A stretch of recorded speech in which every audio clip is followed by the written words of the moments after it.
Нещо много красиво. Куафьорски спектакъл бе вдъхновен от един известен филм на име Селена. Грандиозното шоу превъплати моделите и техните коси в унисон с филма. Какви бяха атрактивните визии, които показаха професионалистите, какви са тенденциите и какво е да се превъплатиш в роля от известен филм, ще разберем сега от сценаристът и организатор на шоуто Елена Стефанова и една от най-харесваните изпълнителки в момента Дара. Здравейте и добре дошли, момичета, толкова рано сутрин. Привет, добро утро. Здравейте, заповядайте, красиви дами. Здравейте.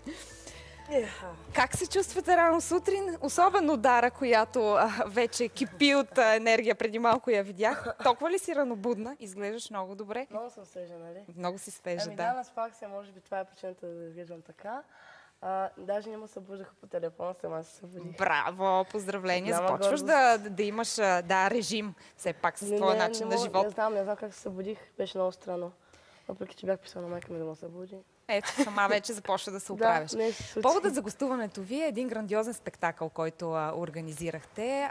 И всъщност той е продиктуван от един известен филм на име Селена. Какво ви накара именно този филм да се превъплатят всички хора, които са се включили, всички куафьори, техните коси да заприличат на тези от филма?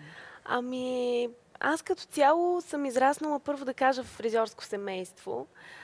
Първо в фризьорски салон на баба ми, после на майка ми. Всъщност се занимаваме с този бизнес от много време.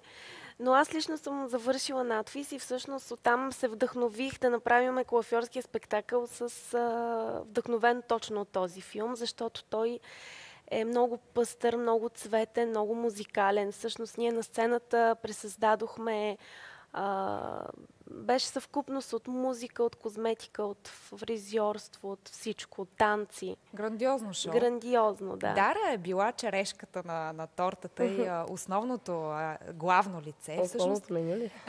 Не си била основното меню, но пък тя е изпълнила всъщност, тя е влязла в ролята на героинята от филма. Разкажи съвсем накратко какъв е филма за хората, които не са го гледали. Да, ами филма е автобиографичен за истинската певица Селена, която всъщност е станала американската мечта всъщност. И Дара се превъплати в нея. Ето, Дара е българската мечта, не американската, да, точно така. Ние за това се спряхме точно на нея, защото наистина в момента тя точно това олицетворява. Виждаме всъщност кадри от самият филм. Кажи ми, Дара, какво е да влезеш в ролята на тази героиня от този филм? Трудно ли беше? Аз съм гледала филма. За мен задачата не беше да се превъплатя, по-скоро да изпее песента тази ден. Тя даже не от филма.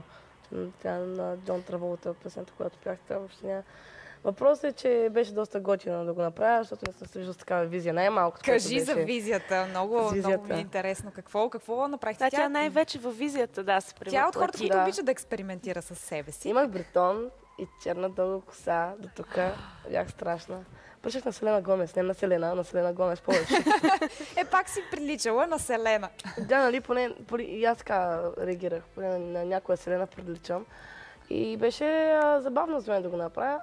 Все пак то е предизвикателство. Повече актьорско, което няма лошо. Разкажете малко повече за самия спектакъл. Освен Дара, кои други известни личности се включиха и какво представихте всъщност?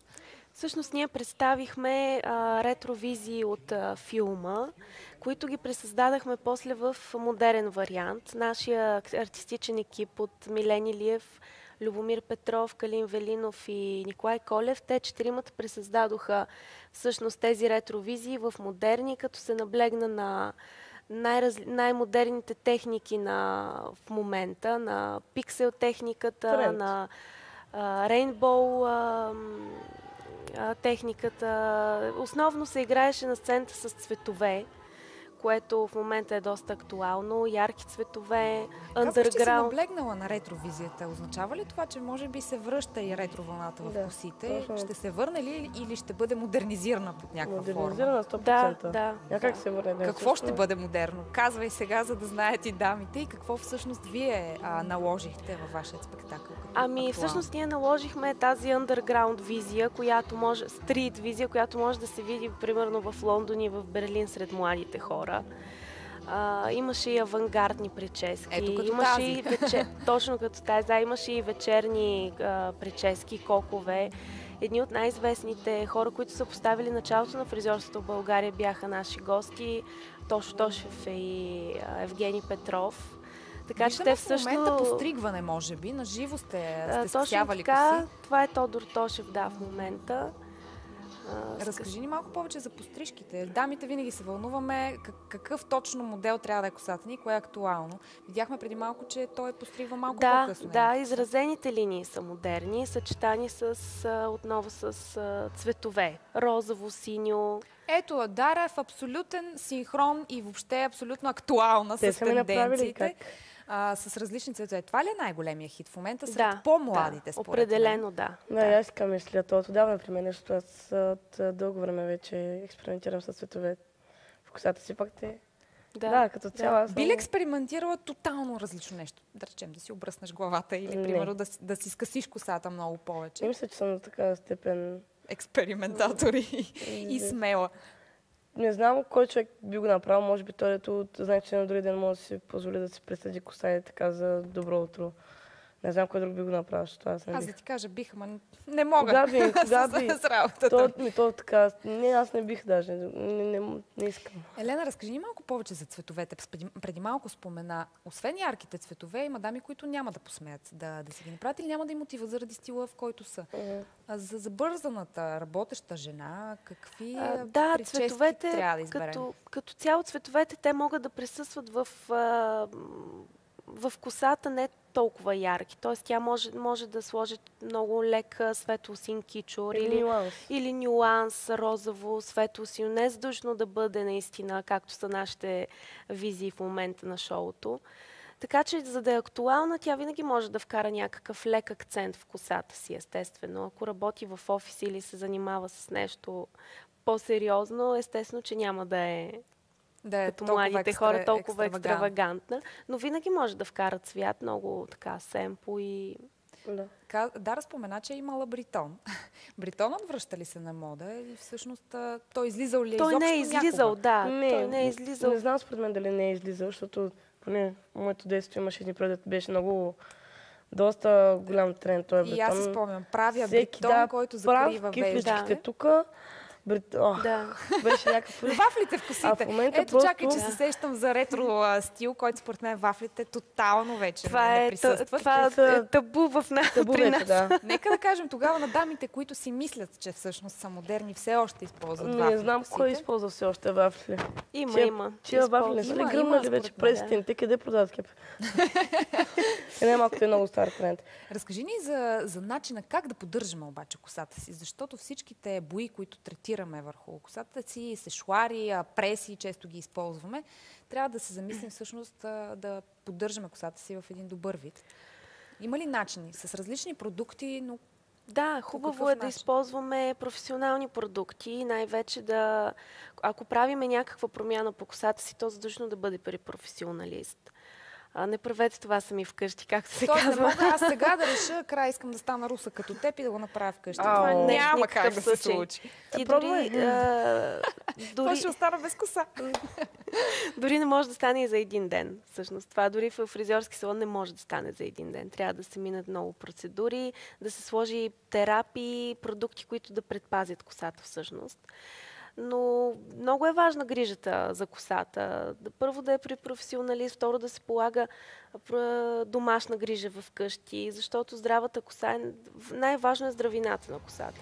Много често приятелки ми казват, добре, казваш, че косата ти е суха в краищата, слагай кристали. Аз, да речем, слагам балсам за коса, след това слагам маска и след това слагам кристали и пак няма ефект. Трябва ли трите неща да се смесват и това по някакъв начин дали прекаляваме с продукта? Това може много да утежни косата. Зависи от косата.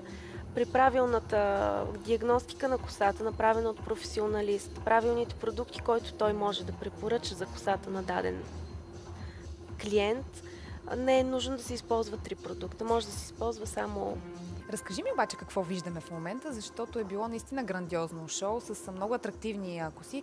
За съжаление, може би те са подходящи за хора като Дара, които ще ги използват в видеоклипове или в филми и фотосесии. Това са авангардни визии, но безспорно имаше и ежедневни постригвания, имаше колкове вечерни. Те дават даже тия, които има много цветни.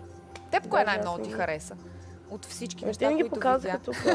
Защо не ги показаха? Ето сега виждаме в момента се оформя кок. Не, това е за, може би, за по-олегналите. Аз харесах тези цветни работи. Дара хареса най-вече Underground Street модата, нормално, така. Точно не е стил, което сега е много Разказвай какво в момента се случва. В момента погледаме, ние гледаме как авангардните прически, които ги правят. Това са нашите гост-фризьори, които всъщност имаше над 20 фризьора, които участваха в подготовката на моделите и в всичко, но имахме гост-фризьори. Общо фризьорите, които излезнаха в нашото шоу, бяха над 11. Това са в момента нашите гост-фризьори, които подкрепиха нашата сцена. Те не са от нашия екип. Какво обаче впечатли най-много публиката? На кое така най-много се спряха след това? Защото знаем, че на спектакли всъщност публиката след това може да се докосне до моделите, да ги снима, да види как е направена косата. Мисля, че това, което каза Дара, най-много ги впечатли. Underground, много интересно. Това е много голям тренд в момента, това вълна. Така ли сред младите? Какво представлява обаче този underground стил? Защото звучи... Игра с цветове, точно силните цветове.